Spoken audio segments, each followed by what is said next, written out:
সংসদীয় আসন পুনর্বিন্যাসের প্রতিবাদে উত্তপ্ত ফরিদপুর, পাবনা ও বাগেরহাট। এসব সংসদীয় আসনের সীমানা আগের মতো পুনর্বহালের দাবিতে রাস্তায় নেমেছেন হাজারো মানুষ। মহাসড়ক অবরোধ, রেলপথ বন্ধ, এমনকি জেলা প্রশাসক কার্যালয়ও ঘেরাও করেছেন বিক্ষুব্ধরা। ফরিদপুরে ট্রেন থামিয়ে নামিয়ে দেওয়া হয়েছে যাত্রীদের। এসব কর্মসূচির কারণে চরম ভোগান্তিতে সড়ক, মহাসড়ক ও রেলপথে চলাচলকারী ও জেলা প্রশাসনে আসা সেবা প্রত্যাশীরা। আমাদের প্রতিনিধিদের পাঠানো তথ্য ও ছবিতে আরও জানাচ্ছেন জাহিদুল আলম।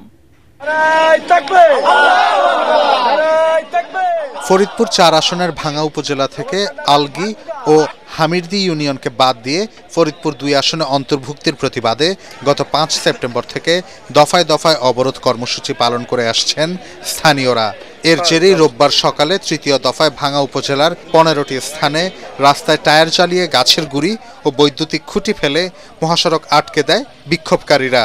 অবরোধের কারণে সকাল থেকেই এসব রুট দিয়ে যান চলাচল বন্ধ রয়েছে।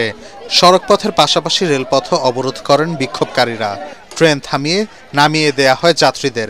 এতে চরম দুর্ভোগে পড়েন তারা। এদিকে পাবনা ১ সংসদীয় আসন পুনর্বহালের দাবিতে বেড়ায় সকাল সন্ধ্যা হরতাল এবং সড়ক অবরোধ চলছে। সকাল ৬টা থেকে শুরু হওয়া এই হরতাল চলবে সন্ধ্যা পর্যন্ত। হরতাল চলাকালীন সময়ে উপজেলার সব দোকানপাট, ব্যবসা প্রতিষ্ঠান বন্ধ রয়েছে। আঞ্চলিক সড়কগুলোতেও যান চলাচল বন্ধ।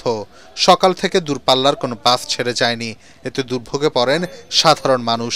তবে পাবনা থেকে ছেড়ে যাওয়া ঢাকা রুটের বাস বনপাড়া হয়ে ঢাকায় চলাচল করছে। অন্যদিকে বাগেরহাটে আসন পুনর্বিন্যাসের প্রতিবাদে জেলা প্রশাসকের কার্যালয় ও জেলা নির্বাচন কর্মকর্তার কার্যালয়ের প্রধান ফটক বন্ধ করে অবস্থান কর্মসূচি করছে সর্বদলীয় সম্মিলিত কমিটি। একইভাবে জেলা সদর সহ ৯টি উপজেলাতেও নির্বাচনী অফিস, উপজেলা নির্বাহী কর্মকর্তার কার্যালয় সহ সরকারি সকল অফিসের সামনে অবস্থান করছে কমিটির নেতাকর্মীরা।